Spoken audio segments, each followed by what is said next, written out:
So I've just had some breakfast and I'm heading out now into Bakewell. It's really quiet this morning. So I'm just on my way to see the church before I head off over towards Edensor and Chatsworth, and then meeting Lee and the dogs in Eyam.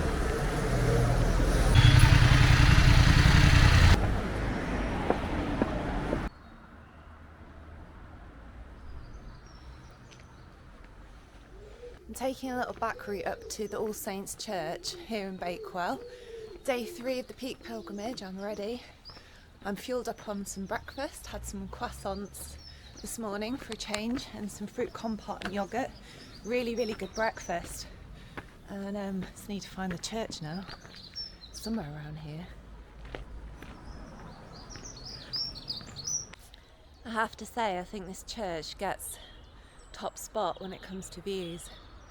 Really, really good view of Bakewell. Maybe second Hartington, that was really nice too. All Saints Church, here we come.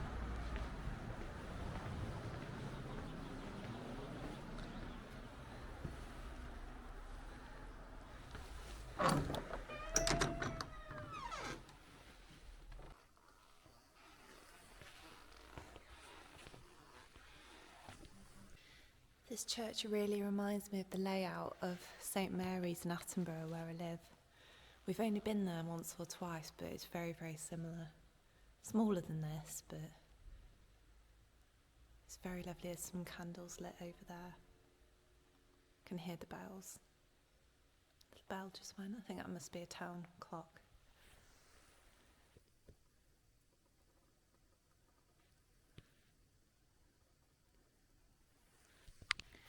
This is really interesting because this talks about going from a pagan cross to an Anglo-Saxon cross, which is in the churchyard. I might go and have a little look for this. But one of the things that was on the pagan cross was a squirrel who was a messenger. I think that's the squirrel there. Don't really hear much about squirrels being heroes, do you? They don't normally have centre stage in a story, so that's one for the squirrels. We normally just moan about them stealing the birds' nuts, but there's so much more than that, clearly, in the pagan world. Wow, this is incredible here. Look at this. So that's the remains of the cross. That's fantastic.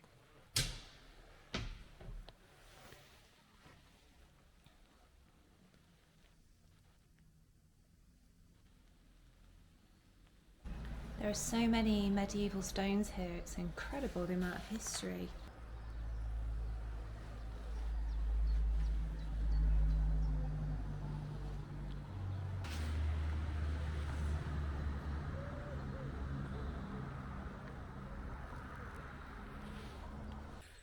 Hello! There's just a field full of, I think they're llamas, very cute. Or they are alpacas, I can never tell the difference. They seem to just be ignoring me though.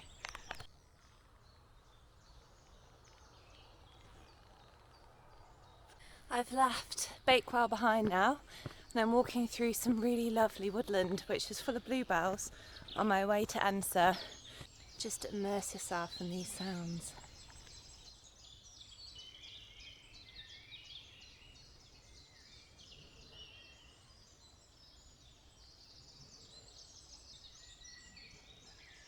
What I love about this walk is all of the terrain's so different, and this time I'm kind of going steadily upwards through the woods, surrounded by lots of birds and fresh air. I'd really recommend, if you think about doing this walk, doing it in spring. This is a perfect time of year. Just after the Easter holidays, it's a little bit quieter and you usually get the best of the weather. I'm blessed without April showers today. Lots of greenery, lots of flowers. Nature's really coming into its own. It's a cool little building there. They should make it into a little cafe. I've gone from woodlands to open fields now, and a copse of trees. It's so wide and open out here. I'm quite enjoying the freshness of today. It's really cooling. Over there you can see a dry stone wall, but it's slightly different to the ones that I've seen on this walk so far, because we're leaving the limestone of the white peak and entering into the gritstone of the dark peak. It's really interesting how you get the white and the dark, and kind of gives a different feel really to the whole area.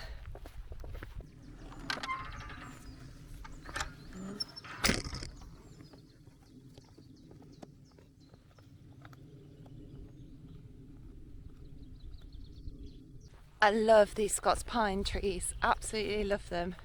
I don't know if it's because I've got a bit of Scottish heritage in me, a bit of Scottish ancestry, but I absolutely love seeing them. I could just immerse myself in that forest, but we haven't got time for that. Got to crack on. Aha, this is very familiar to me. So I believe that's called Swiss Cottage there. Belongs to the Chatsworth estate. I think, oops, just trod on my guidebook. I think you can actually rent that out. So I know exactly where I'm going now. There's going to be some incredible views in a moment.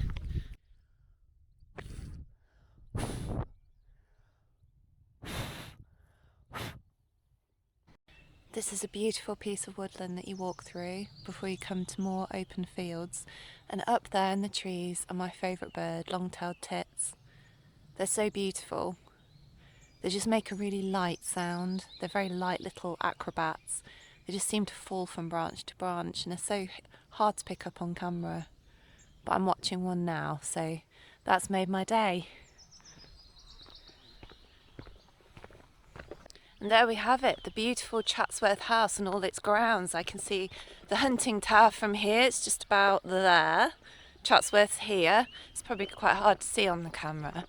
This is really, really beautiful along here. There's always sheep and deer roaming around. Very, very open. And this is often where you get the red arrows. So during like shows that Chatsworth host, you get the planes fly over. Really good viewing point. So over there you can see the spire of the church at Edensor, where I'm headed. But I just had to stop and film these two beautiful little lambs using this old tree stump as a little home. I don't want to get too close, I don't want to scare them.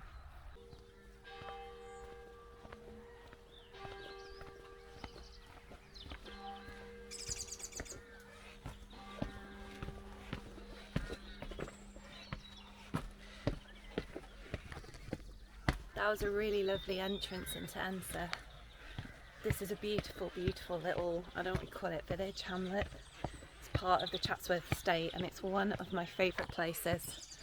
There's a gorgeous tea room here called Edensor Tea Room, and I'm going to stop there because it is literally my favourite cafe probably in the world. The setting could not be any better.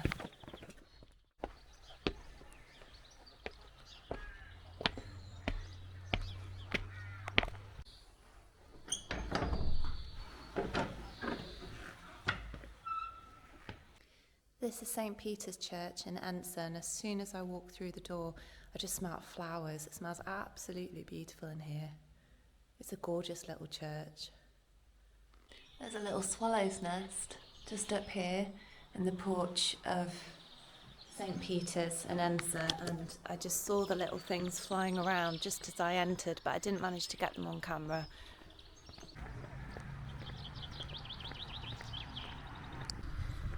I just went for an Edensor platter at the Edensor Tea Rooms in Edensor, funnily enough. It is so delicious, I recommend it. It's my favourite thing to have. A pot of Earl Grey tea, and I'm now ready to crack on. Next stop, Chatsworth House. I've just seen the most gorgeous border collie puppy with beautiful blue eyes, grey colouring, only 16 weeks. To have a little sit on the grass, went and gave it a little pat, and its name's Blue. Of course, couldn't be anything else with those beautiful blue eyes. And it made me think of my friend's dog Blue, who passed away earlier this year. Something I've been doing off camera, which no one knows about, is paying tribute to people and pets that I've lost, and blowing on these dandelions as part of that memory. So I'm going to do this for Blue now. Be free, Blue. No better place to be free than Chatsworth. The one and only Chatsworth House. I hold Chatsworth very dear to me. I've been here so many times, and when Lee and I first met, our first ever walk together was actually around Chatsworth. We were dropped off at Edensor by Gloria and Dave, Lee's parents, and then did a walk in the snow. I think we were the only people here, and it was quite a baptism of fire for me. I've never been on a proper hike and I thought it was just a stroll in the park we were going on. 8 miles later, little did I realise I was starting my indoctrination into the world of walking, and it was so beautiful. If you've never been to Chatsworth House before, I do really recommend taking this time to have a little look around. Even the courtyard bit, there's a little cafe there, you can go and have a little visit. And the gardens as well, the gardens are absolutely gorgeous. You could spend an entire day and then some here. And the guidebook for the Peak Pilgrimage recommends doing just that. I'm not going to do it today because I've been here so many times and I'll be here so many times yet. So I'm just going to keep going to Baslow and enjoy the views. Trees have got such character. This one here looks like 2 eyes there, and then a little mouth down here, a bit like Sid the Sloth from Ice Age. Love it. The Cannon Kissing Gate. How intriguing.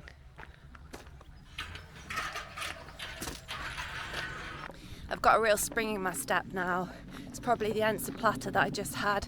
Could be the Earl Grey tea that I indulged in, or it could be the fact that the sun's coming out. There's lots of people milling around, happy to take in the Saturday sunshine. I don't know, but I just feel really good, really enjoying this 3rd day, the Peak Pilgrimage. I think I'm going to miss it actually, once I've done.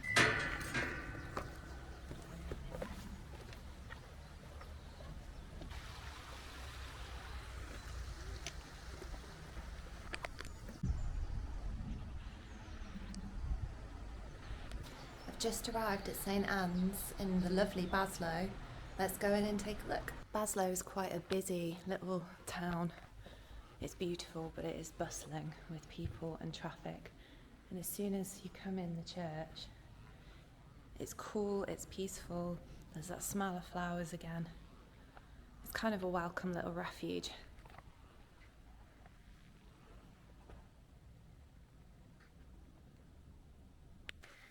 Got another stamp in my book. And did you know that St Anne was Jesus' grandmother? I never knew that. You learn something new every day.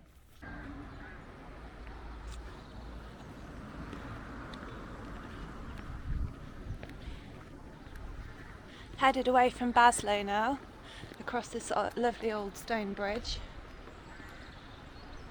Look at that for a back garden. Wow. A little tip for you, whenever you see this sign, public footpath, doesn't mean that you should follow it. Maybe it's just a note to myself not to do that. When I relax into this and I'm just in my own little world, that's when I tend to go off piste. But it's only the 2nd time I've done it. I'm back on track now, and it's always worth just checking your map periodically so you don't become a fool like me. Look at these. Wow. A sea of purple.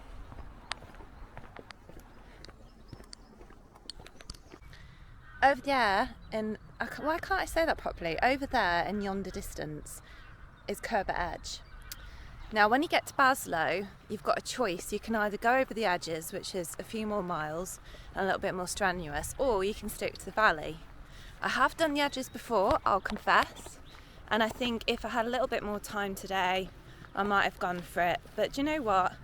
I'm meeting Lee and Eyam in a bit. I don't want to be late. I don't want to have to rush, so I just opted for the valley, and I'm quite happy with my decision.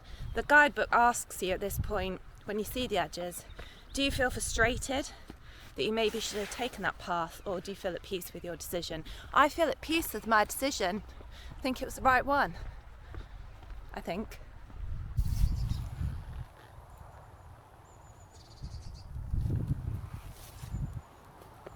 I know could have gone the other way, but on the valley path I made the decision to stay. And I feel that this is a special place where anyone who walks it will feel a lot of peace. And I'm having beautiful dreams of walking through the peaks. And God, what have I done? Nearly 40 miles on the peak pilgrimage. Oh, I'm just having fun. Walking through the woods, it's where I belong. Down on the peak pilgrimage. Look at these gorgeous bluebells. They're so beautiful. And I don't know if the camera's picking them up at all. You need thousands of bluebells for it to come out on photo or on video. But hopefully you can see them. Curbar, otherwise known as Curbar, and the Bridge Inn, which is really, really nice. We sat out there before in summer. I'm at All Saints Church in Curbar. I feel like I'm really banging out the churches today. They're just one after the other, sticker after stamp. I'm unstoppable. This church is similar to one at Baslow. It's got a similar feel to it. It feels quite modern and fresh and actually quite minimalist compared to some of the ones I've been in. It's got a lovely light feel to it. Between the trees there is a mandarin duck, and it was really close just now, but by the time I got my camera out, of course it had moved. It's very busy now, pecking away at the water. I think they're quite dominant little guys. There was just like a standard everyday duck there, and it kind of looked at it as if to say, "What are you looking at?" And the duck was like, "Oh, I'm ever so sorry." I went in the other direction, so I think they're quite dominant. And it says in this book, when the guy wrote it, that he saw some of them trying to steal feed off the pigs or something. I don't know, I only read it once and I've forgotten it already. But I think they were talking about some pigs that were probably in this field. Doesn't seem to be anything in there anymore. Just in front of me here, there's mandarin ducks, and then you've got some ducklings behind them. I've just been watching the ducklings play on the rocks. It is absolutely adorable. I don't think they know I'm here, and I don't get any closer because I might scare them off. But I hope the camera's picking some of them up. There's some little ducklings down here, and one of them is black, and I'm pretty sure it's a baby coot. It's maybe been adopted by the family. I could be wrong. It could just be an unusual duckling. Who knows, but very, very sweet to watch. I love my little guidebook, but when it's a little bit sketchy and I'm not quite sure the way, I recommend using Outdoor Active, and then you can see exactly where you are on the path and just make sure that you're headed in the right direction. Apparently this area is a rare wetland, which you don't really get in the Peak District a lot. It feels very much like a nature reserve. It's got a really nice feel to it. You can hear the road just over the way there. But it's obviously a really nice place for nature. And the clouds have come over a bit now, which I'm quite grateful for. Once you've walked through the wetlands and you come out into a field like this is where you need to go immediate left. There's a little sign here. I might have missed it and carried on for only a little while, probably like 30 seconds before I realised. I'm headed down towards Stoney Middleton now, a narrow little path, and it's covered in beautiful bright gorse. And this gorse, in summer when it heats up, it kind of smells like coconut. It doesn't at the moment yet, unfortunately, and I can see it's already opening out now into a beautiful wide field, so I'm nearly there. Another door in the wall. I do love a door in the wall. I think these are the original baths, so there used to be baths here, like a spa, similar to Buxton and Matlock Bath. Ah, here we go, the Roman baths. There's no evidence that the Romans ever built a bath here. Oh, okay then. Now in Stoney Middleton, and this is St Martin's Church. This church is really unusual, completely different from all the others because it's octagonal. I don't think I've ever seen a church like this before. Again, really clean lines, almost quite modern and quite minimal again. I'm just grateful that it's so cool. I needed to cool down, so this has been a welcome break for me. That was my second to last stamp. Next up, Eyam. I have a feeling these will be my boots at the end of this walk. So I've just walked through Stoney Middleton. I popped to the New Moon Inn, I think it's called, because I'd run out of water. So I topped my water up and I felt I needed to buy something. So I downed a tonic water very, very quickly, and it was nice and cold and refreshing. This is the last little bit now to Eyam. I'm nearly there. Can't believe I've nearly done it. What I feel is slight cruelty at the end of this walk is you have to climb a pretty steep hill, and I must admit I'm running on low now. My tank is getting low in some ways, but in other ways I'm feeling great. I'm so glad I've done this. Really enjoyed it. I'd recommend it to anybody, she says, panting up the hill. This here is the boundary stone. On this side, Stoney Middleton, and on this side, Eyam. And during the plague in the 1600s, the people of Eyam actually sacrificed themselves essentially by isolating their village so no one else caught the plague. And they used to go and leave money wrapped up in vinegar to sterilise it in those little holes that we just saw in the stone, so that people from Stoney Middleton could come and leave them supplies and collect the money safely. It's a really, really, really sad story of sacrifice, and one that's famous worldwide, really fascinating place. So that's where I'm headed now. I'm going to meet Lee and the dogs in probably about 10-15 minutes. I'll be down in the beautiful square of Eyam, where I'll be finishing the last tiny little bit of my peak pilgrimage. What a journey it's been beautiful every step of the way.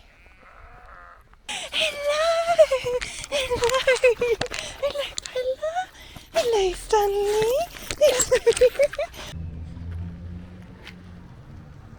This is the square at Eyam. I've just been for a lovely Iced latte on the last little leg of the peak pilgrimage, and now we're heading up to the church at Eyam for my final stamp.